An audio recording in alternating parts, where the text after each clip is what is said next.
দীপং story world, এখানে গল্প জীবন্ত।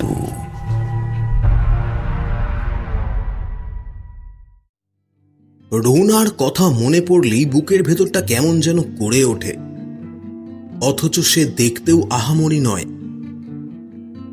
ওরকম বদখত চেহারা জন্মেও কারো দেখিনি, তবু তাকে ভুলতে পারি না, কোনোদিনও পারবও না।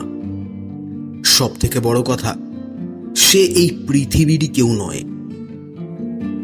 রৌনা সমুদ্র থেকে উঠে এসেছিল জেলের নৌকায়। আমি বাবার সঙ্গে গিয়েছিলাম পুরীতে। বর্ষাকাল, মাঝে মাঝে বৃষ্টি পড়ছে, আকাশে সবসময় মেঘ জমে রয়েছে, দূরে অগণিত জেলের নৌকা ভাসছে। ভোরের দিকে বাবা আমাকে নিয়ে ছাতা মাথায় দিয়ে হাওয়া খেতেন। ঝমঝম করে বৃষ্টি পড়তো, বড় ভালো লাগতো। জেলে নৌকা তীরে এসে ভিড়ত, নৌকা ভর্তি মাছ সঙ্গে সঙ্গে বিক্রি হয়ে যেত। দাঁড়িয়ে দাঁড়িয়ে দেখতাম, কি ভালো যে লাগতো বলে বোঝাতে পারবো না। রৌনাকে দেখেছিলাম তখনই। একটা নৌকোর বাইরের দিকে আটকে ছিল, ঠিক যেন একটা থ্যাবড়া পেপার ওয়েট, থলথলে জেলির মতো। আমি প্রথমে দেখেছিলাম। একটা ঝিনুক কুড়িয়ে নিয়ে নৌকোর গা চেঁচে জিনিসটাকে বালির উপর ফেলে দিয়েছিলাম। প্রায় সঙ্গে সঙ্গে তড়বড় করে নড়ে উঠেছিল থলথলে পেপার ওয়েটটা। গায়ে অনেক ফুটো, জেলির গায়ে এত রকম ফুটো কখনো দেখিনি। কাঁপতে কাঁপতে জিনিসটা সরসর করে এগিয়ে এসেছিল আমার দিকে। আমি ভয়ের চোটে পিছিয়ে এসেছিলাম কয়েক পা। তখন বৃষ্টি পড়ছে, ভিজে গিয়েছিলাম। বাবা বকে উঠেছিলেন। আমি বলেছিলাম, ওটা কি বাবা? মাছ?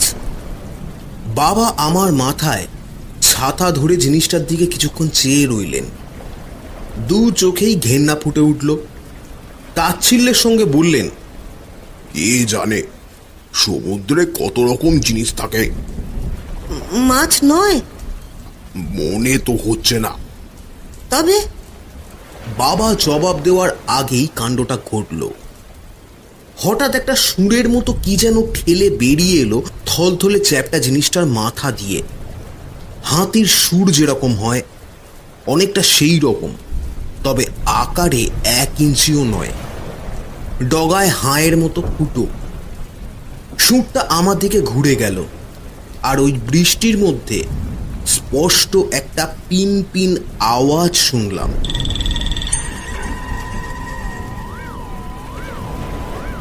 ধুমধাম করে বড় বড় ঢেউ সামনে আছড়ে পড়ছে। ঝমঝম করে একটানা বৃষ্টি হচ্ছে। এত আওয়াজের মধ্যেও পরিষ্কার শুনলাম অর্গান বাজাবার মতো একটা আওয়াজ ওই সুরের মধ্যে থেকে ঠিকরে আমার দিকে বেরিয়ে আসছে। আওয়াজটা বাবাও শুনেছিল, বড় বড় চোখে চেয়েছিলেন। থলথলে জিনিসটা এতক্ষণ বালির ওপর লেপ্টে বসেছিল, এবার বালি থেকে ইঞ্চি খানেক ঠেলে উঠে পড়ল, যেন শূন্যে দুলছে। কিসের ওপর দুলছে দেখবার জন্য উবু হয়ে বসে পড়লাম। দুহাত বালিতে রেখে মাথা নামিয়ে দিলাম। দেখলাম ওপর দিয়ে যেরকম একটা সুর বেরিয়ে এসেছে, অবিকল সেই রকম একটা সুর নিচ দিয়েও নেমে এসেছে। এটা অনেকটা পায়ের মতো, ডগাটা হাঁসের পায়ের মতো পাতা কাটা, থ্যাবড়া, ঠিক যেন একটা একঠেঙে জীব। পায়ে ভর দিয়ে তিরিক তিরিক করে লাফাতে লাফাতে আরো কাছে এগিয়ে এলো বদখত জীবটা। আশ্চর্য, এবার কিন্তু একটুও ভয় করল না আমার। এতক্ষণ সাদাটে জেলির মতো মনে হচ্ছিল, এখন দেখলাম রং পাল্টে রামধনু রং হয়ে গেল। পাটা বেগুনি, মাথার সুরটা সোনালি, আর সেই তীব্র অর্গান বাজানো এলোমেলো গানের মতো বাজনা বাজতে লাগলো মাথার মধ্যে। তারপরেই বেশ মনে হলো কে যেন আমার মাথার মধ্যে বসে কান খাড়া করে শুনছে। কি শুনছে তা বলতে পারবো না, আমি ছেলে মানুষ, ঠিক বোঝাতেও পারবো না, কিন্তু স্পষ্ট মনে হলো আমার মাথার মধ্যে কে যেন ঢুকে পড়েছে। আমি যা ভাবছি তা শুনছে। জানি কথাটার কোনো মানে নেই। বাবাকে পরে যখন বলেছিলাম, উনিও মাথায় চাঁটি মেরে বলেছিলেন, যা ভাগ, ঠাট্টা করবার আর জায়গা পাসনি। কে যেন শুনছে মাথার মধ্যে। এই অনুভূতিটা অবশ্য বেশিক্ষণ থাকেনি। উবু হয়ে বসে ঘাড় কাত করে রয়েছি, বাবা আমার হাত ধরে টান দিলেন। উনি বোধহয় ভেবেছিলেন জেলির মতো বিচ্ছিরি জিনিসটা আমার মুখের ওপর লাফিয়ে পড়বে, কিন্তু আমার সেরকম মোটেই মনে হচ্ছিল না। পিনপিনে বেসুরো বাজনাটা বোধহয় আচমকা কথা হয়ে ফুটে গেছে। নইলে কে অমন করে বলল, সুপ্রভাত, আমার নাম রোনা। আমি তো কে বলল? বাবার গলা তো এমন খোনা নয়।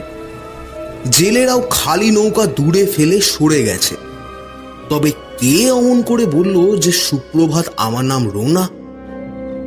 ঘাড় বেঁকিয়ে উপরে তাকিয়ে দেখি বাবার চোখে ভয় আর বিস্ময় পাশাপাশি ফুটে উঠেছে। ধূপ করে বসে পড়লেন আমার পাশে। বলল, এই কি বললো রে? কি কথা বললো?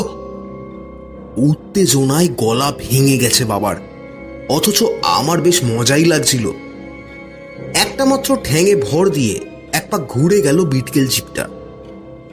রামধনু রং ঝিলমিলিয়ে উঠল সারা গায়ে। বহুরূপী গিরগিটিও এমনি ভাবে পারবে কিনা সন্দেহ। আমি বললে সরু তীব্র গলায়, মাথা সুর নেড়ে। বাবা বোকার মতো জিজ্ঞেস করলে, তুমি তুমি বাংলা জানলে কি করে? এখনই শিখলাম তোমার ছেলের মাথার ভেতর থেকে। হ্যাঁ, যে কোনো ভাষাই আমরা শিখতে পারি। আমরা মানে? তুমি তো একা দেখছি। আরো আছে। সমুদ্রের দিকে কথা বলার সুরটা নেড়ে বলল, এখানে আমাদের মেশিন আছে। কিসের মেশিন? এক গ্রহ থেকে আরেকটা গ্রহে যাওয়ার মেশিন। সে কি? তোমরা তাহলে পৃথিবীর মানুষ, মানে জীব নও? মোটেই না, মোটেই না। আমরা বেড়াতে ভালোবাসি, শিখতে ভালোবাসি। এক গ্রহ থেকে আর এক গ্রহে, এক ছায়াপথ থেকে আর এক ছায়াপথে কেবলই বেড়াই। যা দেখি তাই শিখে নি। তা সমুদ্রে কি করছিলে? ভুল করে সমুদ্রে নেমে পড়েছিলাম। ওপর থেকে দেখলাম পৃথিবীর 3 ভাগ জল, 1 ভাগ স্থল। তাই ভাবলাম যা কিছু শিখবার জিনিস নিশ্চয় জলের মধ্যেই আছে। মনে হয় অনেকদিন ঘোরার পর ফিরেই যাচ্ছিলাম মেশিনে। একসময় দেখলাম নৌকা নিয়ে জেলেরা মাছ ধরছে। পৃথিবীর বুদ্ধিমান জীব বলতে তাহলে তোমরাই। হ্যাঁ, তা বলতে পারো।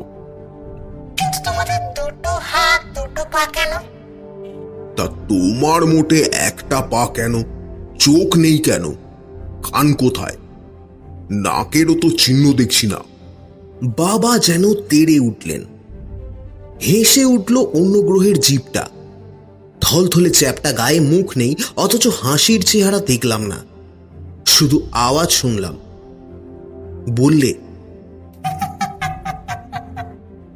দরকার হয় না। মাত্র 2টো চোখ, একটা নাক আর 2টো কান নিয়ে আমরা করবো কি? তার মানে? তার মানে ওই ব্রেন দিয়ে বুঝতে একটু সময় লাগবে। আমরা অনেক গ্রহের অনেক জ্ঞান এইটুকু মগজের মধ্যে ঠেসে রাখতে পারি, কিন্তু তোমাদের খুলির মধ্যে মগজটাই কেবল বড়, শক্তি একদম নেই। বাজে বকো না। বাবা যেন রেগে গেছেন। তিনি ডাক্তার মানুষ, বিলেত ফেরত। এবার একটা অমায়িক হাসি শোনা গেল। রাগ করছো কেন? এসো ভাব করো। আমার নাম রোনা, আগেই বলেছি। তোমার নাম কিন্তু বলনি, কিন্তু আমি বলে দিচ্ছি, তুমি ডাক্তার তনু দত্ত, আর এই তোমার ছেলে তমাল দত্ত। দেখলে আমাদের ব্রেনের ক্ষমতা? বাবা যেন কিং কর্তব্য বিমূঢ় হয়ে একেবারেই বসে পড়লেন বালির ওপর। রোনাকে নিয়ে কিভাবে কলকাতায় এলাম সে কাহিনী অনেক লম্বা, এখানে বলতে চাই না। আমাদের বাড়ি কলকাতার পূর্ব অঞ্চলে। কলকাতা যেখানে শেষ, 24 পরগনার মাঠ আরম্ভ হয়েছে যেইখানে, সেইখানেই একতলা বাড়ি। সামনে উঠোন, চৌবাচ্চা, পাঁচিল দিয়ে ঘেরা, সাদা চুনকাম করা মোটা 4খানা ঘর। একটাতে বাবার ডাক্তারখানা আর একটি বসবার ঘর, কিন্তু পিছন দিকের একটি ঘর আমার। বাকি ঘরটা বাবা আর আমার সৎ মায়ের। আমার মা মারা গিয়েছেন আমার জ্ঞান হওয়ার আগেই। বাবার কাছে শুনেছি তখন কথা পর্যন্ত বলতে শিখিনি, দাঁতও নাকি ওঠেনি, সবে হাঁটতে শিখেছিলাম। বাবা অকুল পাথারে পড়লেন আমাকে নিয়ে। আমি না জন্মালে নাকি আর বিয়েই করতেন না। পড়তে হলো কেবল আমার জন্যে। একটু জ্ঞান হলে চিনলাম আমার সৎ মাকে। বাইরে প্রকাশ না করলেও সৎমা বুঝিয়ে দিয়েছিলেন এই সংসারে আমি একটা কাঁটা। আস্তে আস্তে যখন তা বুঝলাম, সৎমাকে এড়িয়ে চলতাম, মুখে কিন্তু প্রকাশ করতাম না। বাবা বলতেন, তুই বড্ড চালাক হয়েছিস না। ছুটি ছাটা পেলেই তাই বাবা আমাকে নিয়ে বেরিয়ে পড়তেন, সৎমা কিন্তু আসতেন না। আমি যেখানে সেখানে সে নেই, শুধু বলতেন, সবাই গেলে সংসার দেখবে কে? বাবা কিন্তু সব বুঝতেন, কিছু বলতেন না। আমাকে মানুষ করার জন্যই এই উপদ্রব তিনি সংসারে ডেকে এনেছেন। আমি মানুষ না হওয়া পর্যন্ত তিনি মুখ খুলবেন না। তবে ত্রিভুবনের সবাইকে তিনি তার সার সত্যটি বুঝিয়ে দিয়েছেন। দুনিয়ায় আমায় ছাড়া কাউকে তিনি ভালোবাসেন না। সেই কারণেই আরো চক্ষুশূল হয়েছিল সৎ মায়ের। আমি যা কিছু ভালোবাসতাম সবই তার চোখে খারাপ লাগতো। রোনাকেও প্রথম থেকে সৎমা বিশদ দৃষ্টিতে দেখতে লাগলো, অথচ রোনা ঘর ছেড়ে বড় একটা বেরোতো না। আমার ঘরে ওর থাকার ব্যবস্থা করে দিয়েছিলাম জালের আলমারির মধ্যে, যাতে আরশোল্লা, মাকড়সা, টিকটিকির উৎপাতে বিব্রত হতে না হয়। সকালে স্কুলের বাস এলে যাওয়ার সময় ঘরে তালা লাগিয়ে যেতাম। বিকেলে ফিরে আড্ডা দিতাম ওর সঙ্গে। কত কথাই বলতো রোনা। রোগীরা বিদায় হলে বাবা ডাকতেন। রোনাকে হাতের তেলোয় বসিয়ে যেতাম ডাক্তারখানায়। এক পায়ে দাঁড়িয়ে দুলতে থাকতো রোনা, আর সেই অদ্ভুত সুর বাড়িয়ে ওষুধ ভর্তি আলমারি নয়তো তাক ভর্তি ডাক্তারি বই দেখিয়ে প্রশ্ন করত এন্তার। মাঝে মধ্যে অ্যানাটমি ফিজিওলজির বই এনেও খুলে ধরতে হতো বাবাকে। সুর দুলিয়ে নিয়ে মোটা সোটা বইয়ের দুরহ তত্ত্বগুলো কিভাবে যেন চোখের নিমেষে শিখে নিত ভেবে পেতাম না। রোনাই বলতো, ডাক্তারি বিদ্যাটা আমার খুব ভালো লাগে। সব জ্ঞানের চেয়ে এই জ্ঞানটা আমার খুব বেশি পছন্দ। বাবা কিন্তু হাসতেন, বলতেন, তা শিখে তুমি কি করবে? হ্যাঁ, রোনা হাসতো, বলতো, ব্রহ্মাণ্ড পর্যটনে বেরিয়ে কত বিদ্যে তো শিখলাম, কাজে লাগেনি কোনোটাও, তবুও শিখে যাই যদি কোনোদিন দরকার হয়। তোমরা সবাই কি জ্ঞান পাগল? শুধলেন বাবা। আমার চাইতে, বলল রোনা। কিন্তু তোমার চোখ, কান, নাক কিছুই তো নেই দেখছি। চোখ, নাক, কান ওগুলো তো জ্ঞান সঞ্চয়ের বাধা, তাই নেই। উত্তরটা শুনে বাবা বাঁকা সুরে বলতেন, আঙুর ফল আবার টক। মোটেই নয়, মোটেই নয়।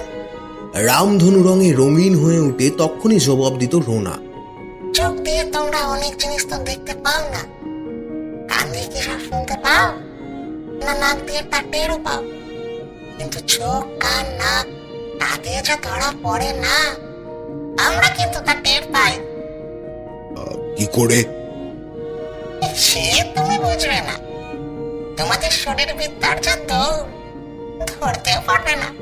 যেমন ধরো, তোমরা রোগ সারাতে না পারলে অপারেশন করো, বিভৎস ব্যাপার। বোঝো না, ছুরি চালানো মানে আয়ুটাকে কেটে কমিয়ে দেওয়া।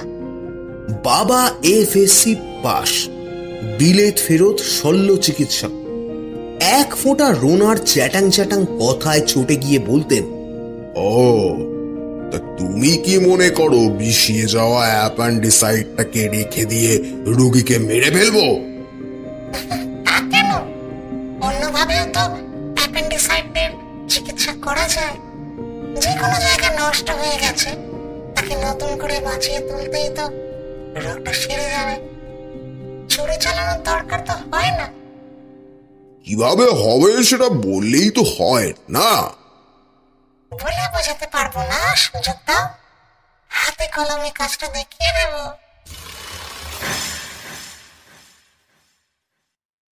কিন্তু বাবার কাণ্ডজ্ঞান আছে।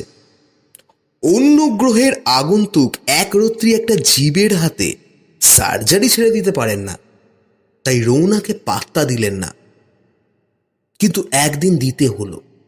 একরত্তি এই জীবটার অসীম ক্ষমতা সেদিন স্বচক্ষে দেখলাম সবাই, কিন্তু সেই দেখাই হলো আমাদের শেষ দেখা।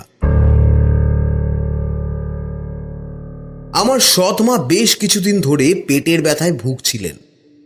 পেটের বাঁ দিকে কি যেন শক্ত আঁটির মতো ফুলে থাকত। বাবা বললেন কোলাইটিস। মনে মনে চাপা উদ্বেগ তাই। জীবনটাকে সহজভাবে নিতে শিখল না, কষ্ট তো পাবেই। অন্য ডাক্তাররাও রোগটা মানসিক বলে উড়িয়ে দিলে। তারপরেই হলো নেবা। হাত পা চোখ হলদে হয়ে গেল। সে রোগ সারল তো এলো অ্যানিমিয়া, রক্ত শূন্যতা, সেই সঙ্গে ক্ষুধাহীনতা। দিন দিন শুকিয়ে যেতে লাগলো সৎ মা। সেই সঙ্গে রোজ 100-200 জ্বর। ওষুধপত্র বৃথা গেল। কেউ বললে ভূতে পেয়েছে, কেউ বললে তুক করা হয়েছে। 9 মাস একটানা ভোগবার পর একেবারে শয্যা আশ্রয় করল সৎ মা। রোজ 1 চামচ ভাত পর্যন্ত খেতে পারত না। সারা পেটে ছুঁচ ফোটার মতো নাকি বেদনা। বাবা উদ্বিগ্ন হলেন। আগেও বলেছেন, এখনো বললেন, ঘরে না থেকে হাসপাতালে চলো, ভালো চিকিৎসা সেখানেই সম্ভব। মা মুখিয়ে বলতেন, কেন একেবারে বিদায় দেওয়ার মতলব ভাবছ? বাবা চুপ করে গেলেন। কিন্তু এভাবে বেশি দিন চলল না। একদিন প্রচন্ড যন্ত্রণায় মা অজ্ঞান হয়ে গেল। পেটে স্টেথোস্কোপ বসিয়ে বাবা বললেন, না, উপায় নেই, হাসপাতালেই যেতে হবে। কিরে, তুই যাবি না বাড়ি থাকবি? আমি বললাম যাব। যাওয়ার সময় রুনা বেঁকে বসলো, সেও যাবে। অজ্ঞান অবস্থায় মাকে অ্যাম্বুলেন্সে করে নিয়ে যাওয়া হলো হাসপাতালে। শুরু হলো অপারেশন। বাবা নিজে ছুরি চালাননি, সতীর্থ ডাক্তারকে দিয়ে পেট কাটালেন। তখনই জানা গেল সৎ মার ক্যান্সার হয়েছে। বাবা অপারেশন থিয়েটার থেকে বেরিয়ে এলেন, পেট কাটা অবস্থাতেই রয়েছে। ডাক্তারকে আমার সামনেই ফোন করলেন। বায়োপসি না করা পর্যন্ত ক্যান্সার বলা চলে না, কিন্তু লক্ষণ দেখে মনে হচ্ছে নিরীহ টিউমার নয়, ক্যান্সারের টিউমার। এরপর 5 দিন যেন দুঃস্বপ্নের মধ্যে দিয়ে কাটল। বায়োপসি রিপোর্ট এলো, ক্যান্সারই বটে। বৃহদন্ত্র টিউমারে একদম বন্ধ হয়ে গেছে। কাটলে দিন 15 বাঁচবে, আর না কাটলে আর কিছুদিন। অপারেশন থিয়েটারের পাশে ডাক্তারের ঘরে মাথায় হাত দিয়ে বসে পড়লেন বাবা। চোখ মুখে যেন কালি পড়ে গিয়েছে। বোয়া মুখ নিয়ে পাশে দাঁড়িয়ে আছি আমি, আর আমার কাঁধে একটা কাপড়ের ঝোলা, যার মধ্যে রোনা। হঠাৎ পিনপিনে গলায় রোনা বলে উঠল, ডাক্তার, ডাক্তার। বাবা চমকে উঠলেন। কি? আমি চেষ্টা করব। তুমি? এত দুঃখেও বাবার মুখে ম্লান হাসি ফুটল। দেখো, ছুরি চালালেও তো এবার রোগী বাঁচছে না, তোমার কথা আর কাটছে না, একটা সুযোগ দাও না। ফ্যাল ফ্যাল করে চেয়ে রইলেন বাবা। সমস্যাটা কঠিন নয়, সমাধানটাই কঠিন। সৎ মা বাঁচবে না, কোনো মতেই বাঁচবে না। ছুরি চালালে দিন 15 মধ্যে, না চালালে তার কিছুদিন পরে। তার চাইতে মনস্থির হয়ে গেল বাবার। বললেন, ঠিক আছে, ঝুঁকি না নিলে বিজ্ঞানের উন্নতি হয় না। এ ঝুঁকি আমিও নিচ্ছি। বলো কি চাও? কিচ্ছু না। তার মানে? রোগীর কাছে আমাকে যেতে দাও, তারপর? অ্যানেস্থেসিয়া দিয়ে রোগীকে অজ্ঞান করে দিও। আমাকে দু চোখে দেখতে পারে না, পেটের ব্যান্ডেজ গুলো খুলে দিও। তারপর দেখি এতদিনের শিক্ষা কাজে লাগে কিনা। অপারেশন থিয়েটারে ছেলে মানুষদের ঢোকা নিষেধ, কিন্তু বাবা আমার চোখের দিকে তাকিয়ে বললেন, কিরে, দেখবি? আমিও তাই চাইছিলাম। রোনার কীর্তি আমাকে দেখতেই হবে। বললাম, আমি দেখতে চাই, বিশ্বাস করো, আমাকে নিয়ে চলো। দেখেছিলাম স্টিল খাটে শোয়া, আপাত মস্তক সাদা চাদরে ঢাকা একটা দেহ, আমার সৎমা। বুকের কাছটা আস্তে আস্তে উঠছে আর নামছে। পেটের কাছে দুটো সাদা তোয়ালে, মাঝখান দিয়ে পেট দেখা যাচ্ছে, ব্যান্ডেজ বাঁধা। খাটের ওপরে দুটো বিরাট অপারেটিং লাইট। ঘরের এক কোণে anaesthetic machine, anaesthetist, head surgeon, second assistant, দুজন ইনস্ট্রুমেন্ট নার্স এবং দরকার মতো এদিক ওদিক যাওয়ার জন্য আর একজন নার্স। আমি দাঁড়িয়ে রইলাম অ্যানেস্থেটিস্টের পাশে। রোনা রয়েছে সাদা তোয়ালের ওপর রাখা প্লেটের ওপর। রোনাকে দেখে নার্স এবং সেকেন্ড অ্যাসিস্ট্যান্টের চোখে ঘেন্না, তাচ্ছিল্য, বিস্ময়। হেড সার্জন আমার বাবা, তার দু চোখ স্থির। একবার শুধু আমার পানে চাইলেন, তারপর হেট হয়ে হাত দিলেন ব্যান্ডেজে। ব্যান্ডেজ সরানোর পর কিছুক্ষণের মধ্যেই বেরিয়ে পড়ল কাটা পেটটা, রক্ত মাখা, বিভৎস অনেকগুলো ক্ষত। দূর থেকে এর বেশি দেখতে পেলাম না, কিন্তু কাছে যেতেও সাহস হলো না। তাছাড়া আমার শরীরটাও কিরকম যেন করছিল, তাই চোখ ঘুরিয়ে নিতে বাধ্য হলাম রোনার দিকে। দেখলাম রোনা কাঁপছে। ভয় কিনা বলতে পারবো না, তবে ওর সারা গা থির থির করে অবর্ণনীয়ভাবে কেঁপে চলেছে। রামধনু রং ঘন ঘন ঢেউয়ের আকারে সারা গায়ে বয়ে চলেছে। অজস্র ফুটোর মতো দাগগুলো যেন আরো প্রকট হয়ে উঠছে। তারপরেই দেখলাম অজস্র সুঁয়ো বেরিয়ে আসছে ফুটোগুলো দিয়ে।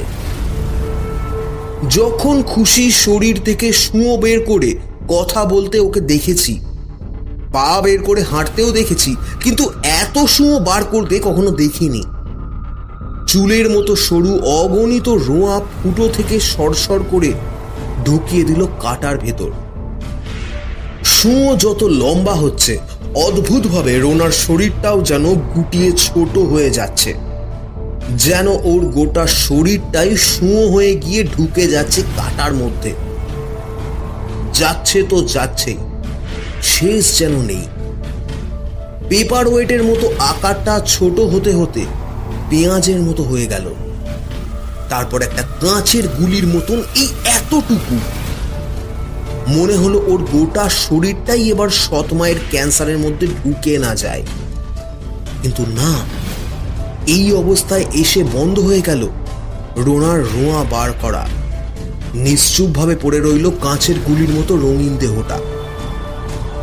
আস্তে আস্তে দেখলাম রং গাঢ় হচ্ছে, রামধনু রং মিলিয়ে যাচ্ছে। কালচে রঙের মধ্যে যেন একে একে ডুবে যাচ্ছে রামধনু রংটা। আরো কিছুক্ষণ পর উদ্বিগ্ন কণ্ঠে অ্যানেস্থেটিস্ট জানালেন, শুনুন, আর দেরি করা সমীচীন হবে না, রোগীর জ্ঞান এক্ষুনি ফিরে আসবে। ফাঁপড়ে পড়লেন বাবা। রোনার অদ্ভুত চিকিৎসার মাথামুন্ডু কিছুই তিনি বোঝাননি। এখন তো সে বেঁচে আছে কিনা তাও বোঝা যাচ্ছে না। রুগী যে মরেনি তা বোঝা যাচ্ছে, কারণ বুকের ওঠানামা এখনো চঞ্চল আছে। কি করবেন বাবা? রোনাকে টেনে এনে ফেলে দেবেন, ফের ব্যান্ডেজ বেঁধে দেবেন মায়ের জ্ঞান ফিরে আসার আগেই? বাবার চোখের দিকে তাকিয়েছিলাম বলেই চমকে উঠলাম সেকেন্ড অ্যাসিস্ট্যান্টের অস্ফুট চিৎকারে। চোখ ফিরিয়ে দেখলাম দ্রুত রোঁয়া বের করে নিয়ে ফের ফুলে উঠছে রোনা।